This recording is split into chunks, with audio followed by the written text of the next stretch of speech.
मुळात तर दोन पत्न्याच नसाव्यात, पण दोन्ही जर दोन गुणाच्या असतील तर फार फज येते. कारण संतांनी वर्णन केले, एका पुरुषा दोन नारी, पाप वसे त्याचे घरी. ज्याला दोन बायका त्याच्यासारखा जगात महापापी दुसरा कोणी नाही. कारण दोन बायका आणि प्रसंग ऐकला की नाही मला माहिती नाही. एका वेळेला एका ब्राह्मण बुवांनी डबल लग्न केलं. नेमका संक्रांतीचा सण आला आणि संक्रांतीच्या अगोदरच्या दिवशी दोघीचं भांडण लागलं. दोघी म्हणायच्या, एक म्हणायची माझं लग्न अगोदर आहे, मालकाला म्हणायची तुम्ही अगोदर माझ्याकडे जेवायला यायचं. दुसरी म्हणायची नाही तिच्या अगोदर माझ्याकडं. दोघीचं भांडण लागलं. ब्राह्मण म्हणे एक काम करा, जिचा अगोदर स्वयंपाक होईल मी तिच्याकडे पहिले जेवायला येईल, तुम्ही भांडू काय नका. पहिली केलेली जरा हुशार होती पहा, संस्कारी होती, दुसऱ्या मजल्यावर राहायची. आणि नंतर केलेली खाली राहत होती. दुसऱ्या मजल्यावर राहत होती ती पहाटे 4 वाजता उठली. तिनं पुरणपोळीचा स्वयंपाक केला. सकाळी 6 वाजता आवाज दिला, म्हणे मालक आवाज जेवायला झाला, म्हणे लवकर वरती या. सकाळी 6 वाजता यांनी धोतर हातात धरलं. ब्राह्मण बुवा निघाले. 2-3 पायऱ्या चढून वरती गेले तर खालची डोळे चोळीत बाहेर आली. नाना जशी बाहेर आली तिनं पाहिलं, म्हणे हे एकदा वरती गेले तर लवकर खाली नाही यायचे. पटकन गेली आणि खालनं ब्राह्मण बुवाचे पाय पकडले. तिनं जसे पाय पकडले तेवढ्यात वरचीनं शेंडी पकडली. दोघींनी दोन्हीकडे ओढला. ब्राह्मण बुवा दोघींनी मिळून खाली पाडला. एक बसली छातीवर, एक बसली पायावर. तेवढ्यात शेजारच्या गंगू मावशी आल्या आणि गंगू मावशी म्हणतात, ब्राह्मण बुवा म्हणे यावर्षी संक्रांत कशावर आहे? ब्राह्मण बुवा म्हणतात दिसेना का, म्हणे 2 तास झाले माझ्यावर बसल्यात म्हणे संक्रांत. सांगण्याचं तात्पर्य, 2 बायका नसाव्या, असल्या तरी त्याच्यासारखा महापापी जगात दुसरा कोणी नाही. सुनीती ही नीती शिकवणारी आहे. एका वेळेला 5 वर्षाच्या ध्रुव बाळाची इच्छा झाली, वडिलांच्या मांडीवरती बसायचंय. मांडीवरती बसण्याकरिता निघाले. सुरुचीनं पकडलं. ध्रुव मागे हो, बापाच्या मांडीवरती बसण्याचा अधिकार तुला नाहीये. अगं आई माझी इच्छा आहे, बाबांच्या मांडीवरती बसायला जायचंय. वडिलांच्या मांडीवरती बसू शकत नाही म्हटलं, हाताला धरून ओढलं आणि त्याच्या गालात मारली. दशी चापट मारली. बाळ रडत रडत आईकडे आलं. आईला सांगू लागला, आई अगं वडिलांच्या मांडीवरती बसणं का गुन्हा आहे का? वडिलांजवळ जाऊन लाड करणं गुन्हा आहे का? काय पाप केलं मी की माझ्या बाबाच्या मांडीवरती मी बसू शकत नाही? सुरुची आईनं मला मारलं आणि सांगितलं की जा म्हणे अरण्यात जा, तप कर, देवाला प्राप्ती करून घेईन. देवाला सांग पुढच्या जन्मात मला सुरुची आईच्या पोटी जन्माला घाल, तेव्हा तू तुझ्या बापाच्या मांडीवरती बसू शकतो. बाळ रडू लागलं. पण सुनीती ही नीती शिकवणारी होती. शेवटी संताचं अंतःकरण आहे. तिने सांगितलं, म्हणे बाळ अरे ती सावत्र जरी असेल तरी तुझी आईच आहे. खऱ्या अर्थानं हा उपदेश मीच तुला करायला पाहिजे होता, पण मी मोहमायेच्या जाळ्यात गुरफटून गेले म्हणे. सुरुची आईने सांगितलं, कुठं वाईट सांगितलंय, चांगलंच तर सांगितलंय. आपली असती तर म्हणली असती जा म्हणे तुझ्या गालात मारली तर जा तिच्या झोपेत डोक्यात धुंडा घाल. पण नीती शिकवणारी होती. जा म्हणे अरण्यात, जो उपदेश सुरुची आईनं केलाय तो उपदेशाचं पालन कर. अरण्यात निघाले. नारद मुनींनी अडवलं, बाळा कुठे निघालात? महात्मा अरण्यात चाललो देवाची प्राप्ती करण्याकरिता, तप करण्याकरिता. 5 वर्षाचं वय तुमचं आहे. 5 वर्षाच्या बाळाला काय कळतं? खेळण्याचं बागडण्याचं वय, कुठे तप करता? जा परत म्हणे. हिंस्र पशु आहेत, प्राणी पशुची भीती वाटल, जाऊ नका अरण्यात. सांगावं महात्मा हाचे नेमा आता न फिरे माघारी, आता नाही परत फिरू शकत. निघाले. पण जाता जाता नारद मुनींनी उपदेश केला, एक महामंत्र त्याचा जप करा. ओम नमो भगवते वासुदेवाय, ओम नमो भगवते वासुदेवाय, या महामंत्राचा जप करा. 5 वर्षाच्या ध्रुवबाळ अरण्यामध्ये निघून आलेत. सुनीती आई मात्र डोळे पाहत होते, पण अखंड मुलाचं रूप समोर दिसायचं. 5 वर्षाचं बाळ सोडून चाललंय. एखादा प्राणी घात तर करेल का? हिंस्र पशु बाळाची हत्या करेल का? खूप अनेक विचार मनात यायचे. पण देवाला समर्पण केलेलं होतं. भगवान तूच आता रक्षा कर माझ्या बाळाची. 5 वर्षाच्या ध्रुव बाळानं 9 महिने 9 दिवसाला एकदा फळहार करून तप चालू केलं, तरी देवाची प्राप्ती होईना. नंतर 6 दिवसाला एकदा झाडाची पानं खाऊन तप चालू केलं. नंतर 3 महिन्याला एकदा फक्त पाणी पिऊन तप चालू केलं. लक्षात आलं भगवंत असा आपल्याला दर्शन देत नाही. मग स्वतःचा श्वास रोखला. देव त्यांना श्वास घेण्यासाठी त्रास होतोय म्हणून भगवंताला अर्थ हाक मारली, देवा तुम्हीच काहीतरी करा. सांगितलं आता काही करू शकत नाही. मग काय करावं लागेल? भगवंताच्या लक्षात आलं माझाच एक भक्त आहे, माझ्या दर्शनाकरिता वाट पाहतोय. 5 वर्षाच्या द्रोह बाळानं भगवान परमात्माला अर्थ हाक मारावी आणि भगवान परमात्माची प्रार्थना करावी. भगवान परमात्माची प्रार्थना करत देवाची साधना करत होते. देवाची वाट पाहायची व्याकुळतीनं. देव आता तरी येईल, देव नंतर तरी येईल. कित्येक वर्ष निघून गेले आणि देवाची वाट पाहण्यासाठी नजर सुद्धा तेवढीच तल्लख असली पाहिजे. कित्येक लोक आहेत, आपण फक्त सांगावं 8 दिवस देवाची उपासना करा, 8 दिवसाच्या नंतर तुम्हाला बरोबर महादेवाची कृपा होईल तुमच्यावर, तुमची ही इच्छा पूर्ण होईल. 8 दिवस निघून गेले आणि खरोखर ती इच्छा पूर्ण नाही झाली तर लोकांची श्रद्धा सुद्धा बदलते. लोक म्हणतात या महाराजांचं काही खरं नाही म्हणे. महादेवाचे नाही, आता आपण गणपती बाप्पाची भक्ती चालू करू. सोमवार आला की सकाळी सकाळी हर हर शंकर नमामि शंकर शिव शंकर शंभो, हे गिरिजापती भवानी शंकर शिव शंकर. 2-2 तास बाई उठत नाही देवासमोरची. कधी सोमवारी. मंगळवार आला बांगड्याची माळा लिंबावानी डोळा, बांगड्याची माळा लिंबावानी डोळा, उभी हाय नदीच्या काठाला आई ग, उभी हाय नदीच्या काठाला. हे लखबाय पोतराज आलाय भेटीला, लखबाय पोतराज आलाय भेटीला,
नानी 2 दिवस झालं मलाच बरं वाटायला लागले आता.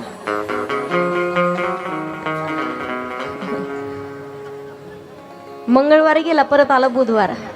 सकाळी सकाळी पांडुरंगाच्या पुढे जाऊन बसती बाई. एकदा का गुरुवार आला,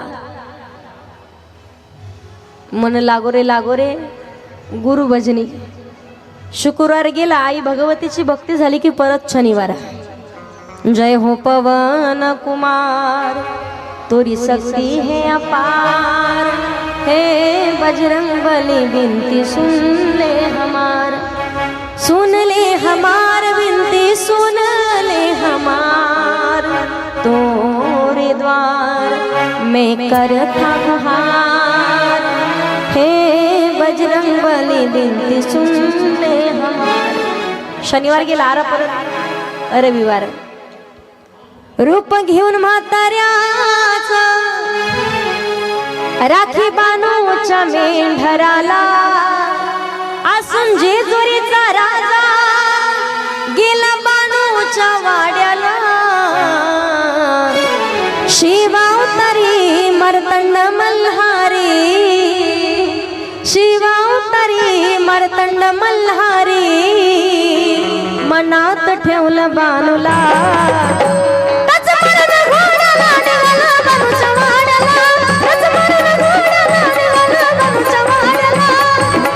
घोड्याला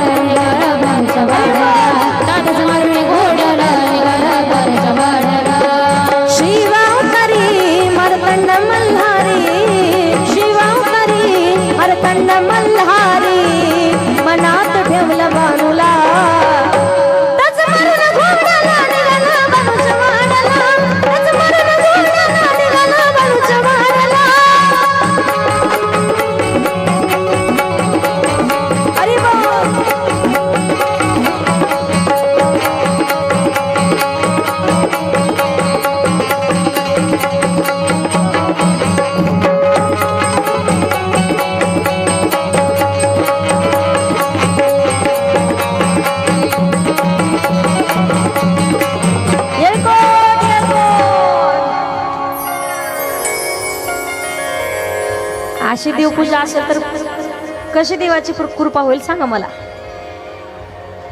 कालही सांगितलं देवाचे रूप अनेक आहेत पण तत्व मात्र एकच आहे. फक्त आपली श्रद्धा असावी, आपली तेवढी निष्ठा असावी. ज्या वेळेला भगवान परमात्माची भक्ती चालू केली, जगाच्या मालकाला प्रार्थना केली, भगवान गोपाल कृष्ण प्रकट झालेत, देवाची स्तुती केली. भगवंताच्या लक्षात आलं, भगवंत सांगतात ध्रुवा काय पाहिजे मागा. लक्षात आलं बोलता येईना. कपोल नावाचा शंख त्याच्या गालाला लावला आणि त्या वेळेला ध्रुवानं हात जोडले. भगवंत काही नको नाही म्हणे. जो उद्देश मनामध्ये ठेवून त्यासाठी संकल्पना, त्यासाठी तप केलंय, त्याकरिता तप केलंय, ती तर गोष्ट मागावी लागेल. भगवंत स्वतः सांगतात की 36 वर्ष राज्य करायला आढळ पद देतो, की ज्या पदावरून तुम्हाला कधीच कोणी ढकलून दिलं नाही पाहिजे. जगाच्या मालकाला मागावं, पण असं मागावं की ती जागा परत आपली कोणी घेतली नाही पाहिजे. आज लोक मागतात पण देवाला मागतायत. देव कोणालाच नको आहे. देवाला मागितलं तर दुःखच राहणार नाही आणि देवाकडून मागितलं तर दुःखच दुःख राहणार आहे. कारण पहा तुम्ही महाभारताच्या युद्धामध्ये दुर्योधन आणि अर्जुन दोघे जण भगवंताकडे आले. डोक्याजवळ दुर्योधन बसलाय, पायाजवळ अर्जुन आहे. देवानं सगळ्यात पहिले कोणाला मागितलं, कोणाला पाहिलं? सगळ्यात पहिले अर्जुनाला पाहिलं. विचारलं अर्जुन अरे कधी आला? दुर्योधन म्हणतो देवा त्याच्या अगोदर मी आलोय. तुला लक्षच गेलं नाही म्हणे तुझ्याकडे. भगवंत सांगतात येणं कशाकरिता केलं आणि तुमची सहाय्यता घेण्याकरिता आलोय. भगवंत सांगतात युद्धामध्ये एकीकडून माझं पूर्ण सैन्य राहील आणि एकीकडून फक्त मी एकटा.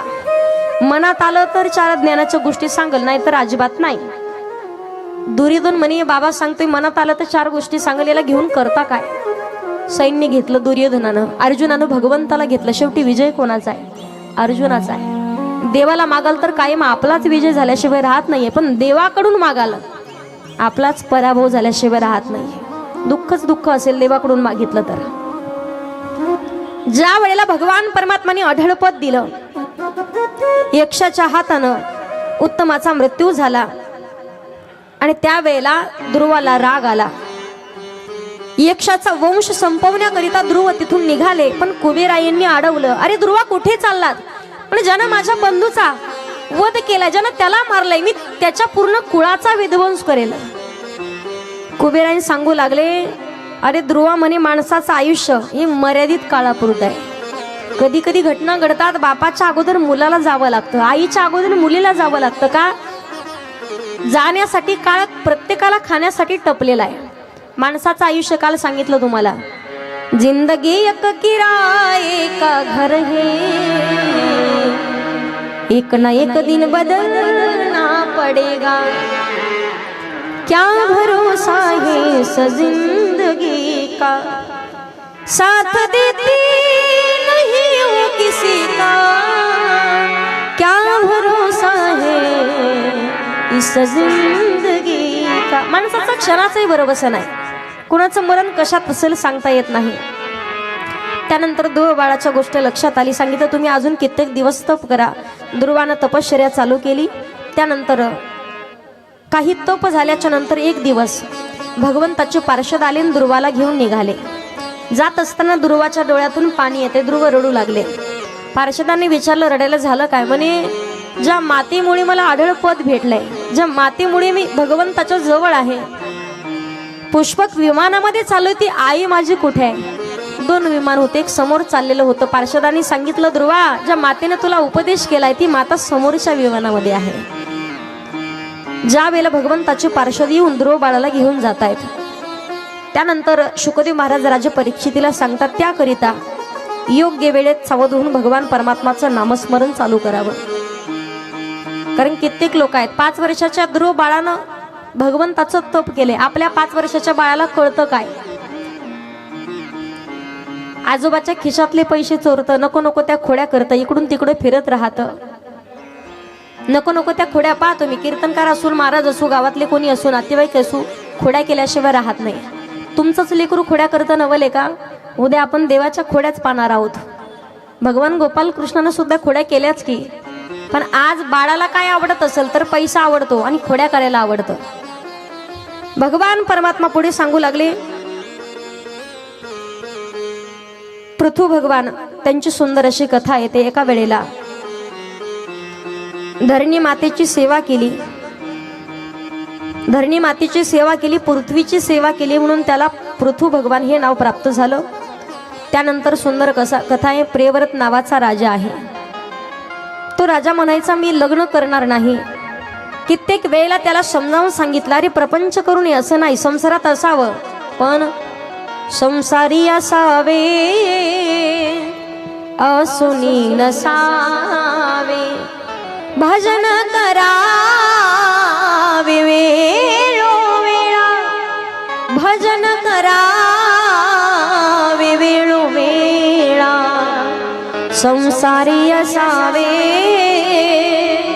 असुनी नसावे. त्यानंतर संसारात राहावं म्हणे, पण पक्षासारखं राहावं, कमळासारखं राहावं, जिभेसारखं राहावं. पाण्याशिवाय कमळ येत नाही, पण पाण्याचा थेंबही पाकळीवरती ठेवत नाही. राहायचे प्रपंचात. दिवसभर लहान मुलीनं खेळ भांड्याचा खेळ खेळावा. सायंकाळची वेळ झाली, आईनं आवाज दिला. दिवसभर थाटलेला संसार एका क्षणात पिशवीत भरते आणि आईच्या आवाजाच्या दिशेने निघते. संसारात तसंच राहायचंय.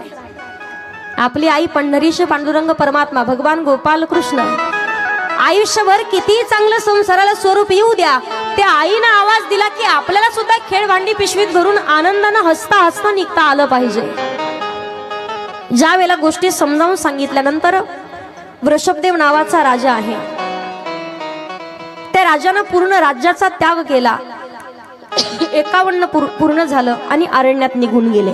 वयातच सगळ्या गोष्टी. 51 बाबा वन.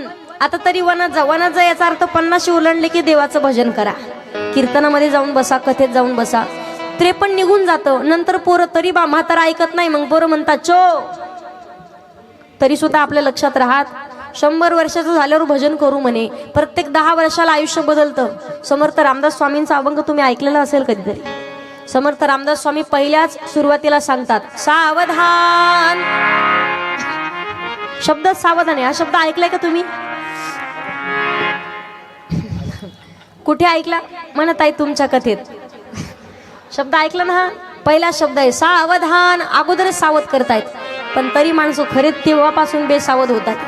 सावध सावधान वाचे वदा नारायण. 10 वर्ष बालपण, 20 वर्ष तारुण्य. अंगी भरला मदन, मग तो कैचा सावधान. सावध सावधान वाचे वदा नारायण. 30 वर्ष होती, दारा पुत्र मागे फिरती. दारा म्हणजे पत्नी. प्रपंच लागे पाठी, मग तो कैचा परमार्थी. सावध सावधान वाचे वदा नारायण. 40 वर्ष झाली, डोळा 40 आली. डोळ्यास भुरळ पडली, कैसी दूर आली जवळी. सावध सावधान वाचे वदा नारायण. 50 वर्ष होती, हलती दातांच्या पंक्ती. दात हालायच्या अगोदर माणसानं ठरवावं काय खावं काय नाही खावं. श्याम केस शुभ्र होती. 50 वर्ष झाले की पांढरे केस व्हायला लागतात. आता पहा तुम्ही, आताचा काळ वेगळा आहे. पोराचे 11, 12, 13, 14, 15 वर्षातच केस पांढरे व्हायला लागले. आपण त्याच्या पुढचे निघालो. जरी किती पांढरे झाले तरी काय करता? आता डाय करू नये मताची मी नाही. महिला मंडळ डाय केलाही पाहिजे. समजा आता कमी वयात केस पांढरे व्हायला लागले, डाय करावा, पण डाय कुठं कुठं करावा याला बिमारी आलाय. इकडं डाय करणं ठीक आहे पुरुष मंडळ, इकडं मनाला लागून घेऊ नका. इकडे ठीक आहे डायचं, इथं काय काम आहे हे काय कळायला नाही. बरं किती डाय केला तरी राहतो का? 15 दिवसात प्रकरण उघडकीस येतं. इकडून काळ मध्ये नुसता कमी दाबाचा पट्टा, धुकं पडल्यासारखं होतं. नागपूर मुंबई समृद्धी महामार्ग. मला सांगायचं काय तुम्हाला, 50 वर्ष ओलांडलं की माणसाची अवस्था होते. त्यानंतर 60ची बुद्धी नाठी, मग हाता आली काठी. वसवस लागे पाठी, त्यासी हसती कारटी. सावध सावधान वाचे वदा नारायण. 70ची झाली रचना, बसल्याने उठवेना.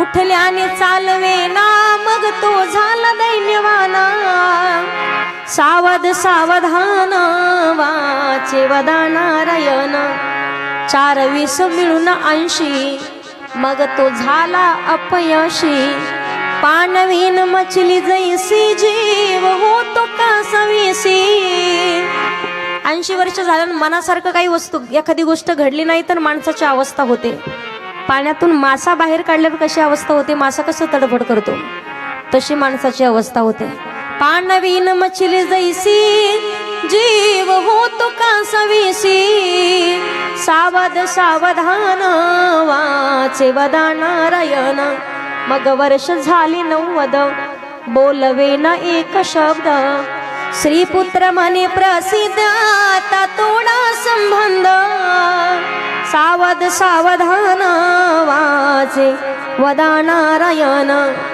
1 शतक पूर्ण झाला आला तैसा वाया गेला रामदास स्वामी म्हणे योगी सावध झाला सावध सावधान वाचे वदा नारायण काळाचे भय आहे काहीतरी करारे साधन सावधान। आता टाळी वाजवा। प्रत्येक 10 वर्षाला माणसाचं आयुष्य बदलतं। ज्या वेळेला समजावून सांगण्यात येते वृषभदेव नावाचा राजा राज्य पूर्ण त्याग केला आणि अरण्यामध्ये तप करण्याकरिता निघून गेलेत। त्यांचा ज्येष्ठ पुत्र भरत राजा सर्व कारभार भरत पाहू लागला। त्यालाही स्वतःच्या वडिलांप्रमाणेच विरक्ती निर्माण झाली आणि भरत राजा सुद्धा काही दिवसानंतर ती सर्व प्रॉपर्टी सर्व राज्य भावंडांना वाटप करून तोही अरण्यात निघून गेला। गंडकी नदीच्या तीरावरती जाऊन एक कुटिया एक झोपडी तयार केली आणि भगवान परमात्माचं तप करायचा। सूर्य भगवंताला नमस्कार करायचा, सूर्य भगवंताचं पूजन करायचा। एक दिवस जडभरत राजानं पाहिलं राजा हा गंडकी नदीच्या तीरावरती स्नान करण्याकरिता निघून गेला आणि त्या ठिकाणी पाहिले एक हरणाचा कळप आलेला होता। हरणाच्या कळपामध्ये गर्भवती हरणी होती आणि तिला एका वाघाचा आवाज आला म्हणून त्याच्या डरकाळीला भिवून तिनं त्या पाण्यामधून छलांग मारली। जशी छलांग मारली तसा तो गर्भ मात्र पाण्यामध्ये पडला। तो गर्भ वाहत येताना त्या राजानं पाहिला, त्याला घेऊन घरी आला, कुट्यावरती येऊन त्याचा सांभाळ केला, त्याचं पालन पोषण लहानाचा मोठा केला। एक दिवस त्याच नदीच्या तटावरती जाऊन राजा हा स्नान करून परत येणार, हरणाचा कळप आला आणि त्या हरणाच्या कळपामध्ये ते हरण निघून गेलं। ती हरणी निघून गेली पण राजा मात्र आल्यावर सगळीकडे पाहिलं, पूर्ण अरण्यामध्ये ते जंगलामध्ये धुंडाळलं पण हरणी मात्र कुठे सापडली नाही। राजा फक्त त्याच त्रासानं त्याला ताप आला, आजारी पडला आणि एकच म्हणायचा हरणाचं कसं होईल, हरणाचं कसं होईल, हरणाचं कसं होईल याच्या नादात मरणाचं कसं होईल विसरून गेला। हरणाचं कसं होईल म्हटला, देह सोडला। त्यानंतर परत सुद्धा एका ब्राह्मणाच्या घरी ब्राह्मण परिवारामध्ये परत तो छोटासा बालक म्हणून प्रकट झाला, जन्माला आला, अवतार धारण करून आला पण जन्माला आल्यावर परत तिथेही त्याचं नाव भरतच ठेवण्यात आलं। पण आता मात्र गत जन्मातली कथा याला माहिती होती। आता आपल्याकडून एखादी मुंगी सुद्धा मारल्या जाऊ नये याची काळजी घ्यायचा, चालताना सुद्धा उड्या मारत चालायचा, म्हणून त्यांचं नाव जडभरत हे ठेवण्यात आलं। जडभरत राजा एका रस्त्यावरून निघाले। रहुगण नावाचा राजा गुरु दीक्षा घेण्याकरिता तो मात्र एका पालखीमध्ये निघालेला होता, ज्या पालखीत तो राजा बसलेला आहे। जडभरत राजाला त्या पालखीला खांदा दिलेल्या व्यक्तीने पाहिलं आणि त्या राजाच्या त्या जडभरताच्या खांद्यावरती ती पालखी दिली। जडभरत राजा पुढे आपल्याकडून मुंगी सुद्धा मरल्या जाऊ नये याची काळजी घ्यायची, उड्या मारत चालायचे। उड्या मारल्या की इकडे रहुगण नावाच्या राजाला त्या पालखीच्या दांड्या लागायच्या। एकदा तर ओरडावून म्हटला, कोण आहे तो बेशिस्त चालणारा, त्याला दंड देईल। कधीच न बोलणारे जडभरत आज बोलू लागले, राजा अरे दंड देणार कोणाला आहेस, म्हणजे ज्या पालखीत तू बसला ती पालखी मातीची आहे, ज्या पालखीत तू बसला तू सुद्धा मातीचा आहे, ज्याला दंड देणार तोही मातीचा आहे, जो दंड देणार तोही मातीचा आहे, दंड देणार कोणाला। रहुगण नावाच्या राजाचे डोळे उघडले आणि रहुगणाच्या लक्षात आलं की साधू महात्मा सर्वसामान्य व्यक्ती नाही। नतमस्तक झाला, लोटांगण घातलं आणि सांगितलं, महात्मा आता तुम्हीच मला उपदेश करा. मग जडभरत राजा रहुगणाला उपदेश करतात. या दोघांचा संवाद शुकदेव महाराज राजा परीक्षितीला सांगतायत. राजा परीक्षिती दचकले, म्हणे मला नरकात जावं लागेल. शुकदेव महाराज सांगतात, नामस्मरण कर, जळून भस्म होईल, किती मोठं पाप असू दे, नरकात जाण्याची गरज नाही. तृण अग्रिमेळ समरस झाले, तैसे नाम केले जपत आहारी, हरी उच्चारणी अनंत पाप राशी, जातील लया शिक्षण मात्रे नामस्मरण कर. मला सांगा, गवताची गंज माहितीये का तुम्हाला? माहितीये ना? ती गंज तयार करण्याकरिता माझ्या मते कमीत कमी 2-3 महिने लागतात. एक एक पेंडी जमा करून आणायची. ती गवताची गंज जाळण्याकरिता किती महिने लागतात, किती रॉकेलचे डबे लागतात, किती काड्याच्या पेट्या लागतात. बोला ना, एक काडी सुद्धा नाही, एका थिनगीत काम होतं. तसंच आयुष्यभराचं किती मोठं पर्वता एवढं पाप केलेलं असू द्या, एक राम नामाची थिनगी असेल, राधा नामाची थिनगी असेल, भगवंताच्या एका नामाची थिनगी असेल तर किती मोठं पाप जळून भस्म होईल. तेच नाम आपण सर्वांनी करायचंय. माझ्यासोबत 1 मिनिट.